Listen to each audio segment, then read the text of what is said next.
Welcome back to another video. ഇന്നത്തെ ഡിഷാണെങ്കിൽ നമ്മളൊരു കടലക്കറി ഉണ്ടാക്കാൻ പോകുന്നത് കേട്ടോ. ഇന്നാണെങ്കിൽ നമ്മൾ നേരത്തെ കടല ഇങ്ങനെ വേവിച്ച് വെക്കുകയും വേണ്ട. നമുക്ക് അതിന് തന്നെ ഒരു കുക്കർ വെക്കണം. കുക്കറിനകത്ത് ഉണ്ടാക്കാൻ പോകുന്നത്. കുക്കർ ശേഷം നമുക്ക് എണ്ണ ഒഴിക്കാം. നമുക്കതേപോലെ കടുക് പൊട്ടിക്കാവേ. കറിവേപ്പില ഉണ്ടെങ്കിൽ ആഡ് ചെയ്യാം.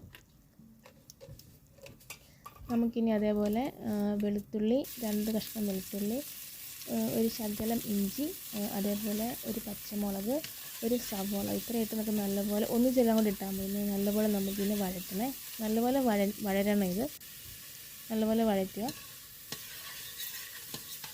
എന്നിട്ട് നമുക്ക് ആവശ്യം പോലെ നമുക്ക് സോൾട്ട് ആഡ് ചെയ്യാം.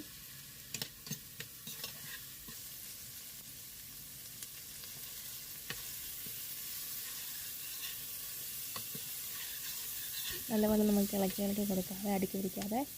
നമുക്ക് പൊടികളായിട്ട് വേണ്ടത് മഞ്ഞൾപ്പൊടി, മുളക് പൊടി, മല്ലിപ്പൊടി, അതേപോലെ ഗരം മസാല, ഇത്രയായിട്ട് നമുക്കിനി നല്ലപോലെ വഴറ്റാം.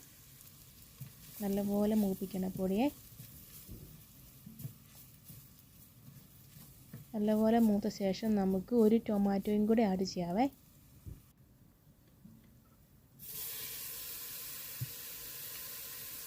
നമുക്ക് ടൊമാറ്റോയും നമുക്ക് നല്ലപോലെ വഴറ്റാം. നമുക്കിനി നമ്മുടെ കടല ആഡ് ചെയ്യാറായി. നമുക്കിനി കടല നമുക്ക് കുറേശ്ശെ ആഡ് ചെയ്യാവേ. എന്നിട്ട് നമുക്ക് ആവശ്യം പോലെ വെള്ളവും കൂടെ ആഡ് ചെയ്യാം. നമുക്കിനി കുക്കർ അടച്ച് വെക്കാം. വിസിലിട്ട് അടച്ച് വെക്കാവേ.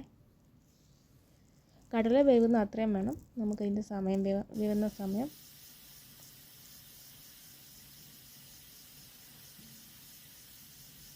നമുക്ക് അതേപോലെ ശകലം മല്ലിയില വേണം, അതേപോലെ ശകലം നെയ്യും കൂടെ വേണം കേട്ടോ.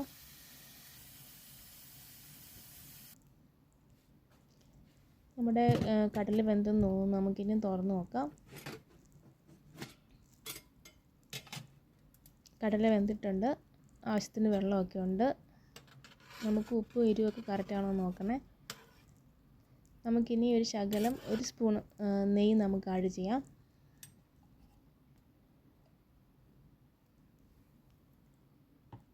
നല്ലപോലെ ഇളക്കാവേ.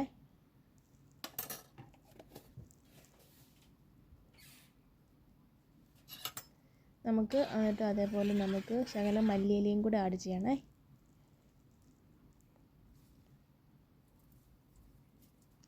എന്നിട്ട് നമുക്ക് നല്ലപോലെ കവർ ചെയ്ത് വെക്കാം. നമുക്കിനി ഫ്ലെയിം ഓൺ ആക്കണ്ട. നമുക്കിനി അടച്ച് നല്ലപോലെ വെക്കാം. ഇത്രയേ ഉള്ളൂ. നമ്മുടെ കടലക്കറി റെഡി ആയിട്ടുണ്ട്. നമുക്കിനി അപ്പം ഉണ്ടാക്കിയിട്ട് നമുക്ക് അപ്പത്തിൻ്റെ കൂടെ കടലക്കറി കഴിക്കാം.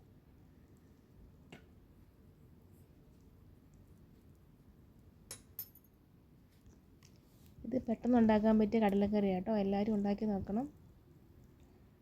വലിയ പാടൊന്നുമില്ല ഇത് ഉണ്ടാക്കാൻ വേണ്ടി. ഇത്രയേ ഉള്ളൂ. Thank you so much. By.